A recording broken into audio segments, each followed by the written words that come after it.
GHMC council సమావేశంలో కాంగ్రెస్ కార్పొరేటర్లు తమ పట్ల అనుచితంగా ప్రవర్తించారని బీఆర్ఎస్ మహిళా కార్పొరేటర్లు ఆరోపించారు. ఈ మేరకు జీహెచ్ఎంసీ ప్రధాన కార్యాలయం ముందు నిరసన వ్యక్తం చేస్తూ మేయర్ విజయలక్ష్మి ఛాంబర్ను ముట్టడించారు. మేయర్ క్షమాపణ చెప్పాలని డిమాండ్ చేశారు. అనంతరం కాంగ్రెస్ కార్పొరేటర్లపై చర్యలు తీసుకోవాలని జీహెచ్ఎంసీ కమిషనర్కి ఫిర్యాదు చేశారు. ప్రజా సమస్యలపై ప్రశ్నించే బీఆర్ఎస్ గొంతును కౌన్సిల్లో కాంగ్రెస్ నొక్కేయాలని చూసిందని, బలవంతంగా మహిళా కార్పొరేటర్లను పోలీసులు తీసుకెళ్లారని ఆవేదన వ్యక్తం చేశారు. డివిజన్ డెవలప్మెంట్స్ మీద మేము క్వశ్చన్ చేద్దామనే ఉద్దేశం మీద మేము వచ్చాము. దాడి వాళ్ళు మా మీద చేశారు.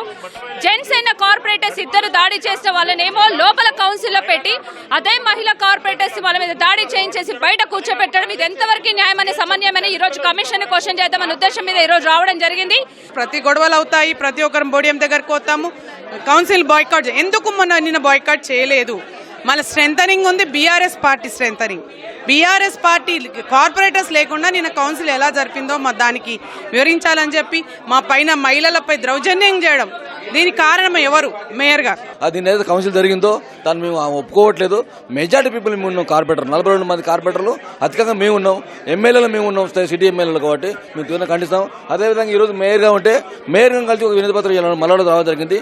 మేయర్గా సీరియస్ చెప్తా ఉంది, మీకు ఫండ్ ఎక్కడ ఇవ్వను, మీ డివిజన్ అభివృద్ధి కోసం ఫండ్ ఇవ్వంటుంది. అలా ఎలా అవుతుంది? దానిలో మేము ఒప్పుకోవట్లేదు. మమ్మల్ని పబ్లిక్ గెలిపించారు, రిప్రజెంటేటివ్ మేము మాట్లాడుతున్నాం. అక్కడ స్థానిక ఎవరైతే ఉన్నారో అందరూ భవన బిల్డింగ్ ఓనర్స్ ఉన్నారు, సిటిజన్ ఉంటారు, వాళ్ళు ట్యాక్స్లు కడతా ఉన్నారు, వాళ్ళు పన్ను కడతా ఉన్నారు. కాబట్టి ఖచ్చితంగా సమన్వయం చేయాలనిపించి ఈరోజు కమిషన్ లెటర్ ఇవ్వడం జరిగింది.